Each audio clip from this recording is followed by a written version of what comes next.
Þórdís Anna Gylfadóttir, mótstjóri á Íslandsmóti 2019, sæl og blessuð. Blessaður. Nú Íslandsmótið haldið hér í Víðidalnum, félagsfæði Fáks, en að mótinu standa 6 hestamannafélög á Suðvesturhorninu.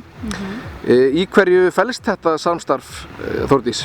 Það raunin bara að koma að öllum undirbúningi mótsins, skipuleggja mótið alveg frá upphafi og já, vinna hér á mótinu.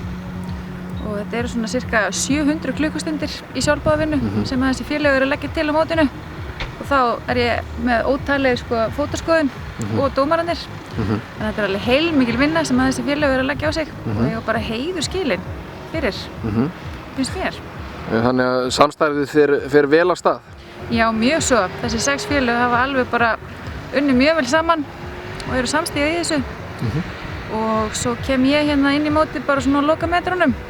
En annars var þetta bara allt saman í toppstandi hjá þeim. En eins og þú segir, þetta er viðamikið mót, bæði fullorðnir, ungmenni, unglingar og börn, þannig að það hlýtur að vera erfitt að púsla saman dagskrá þannig að allt gangi upp. Já, það er býsna flókið. Við lögðum að staði upp að hafa 2 velli, en sáum svo fljótlega að við myndum hvorki geta mannað það og svo var það líka mikill kostnaður að hafa 2 velli og flækjustigið náttúrulega líka mun meira, þannig að við ákváðum að við gátum, víst að við gátum það að hafa þetta á einu velli og það tókst og við erum allavega eins og komið á áætlun. Já, þetta fer vel af stað. Já, þetta fer bara vel af stað. Veðrið leikur við okkur, við reyndar á nú að koma einhver smá rigning á morgun en við látum það ekkert slá okkur út af laginu.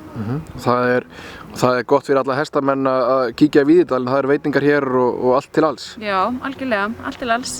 Frábærir hestar og hérna bara frábært fólk.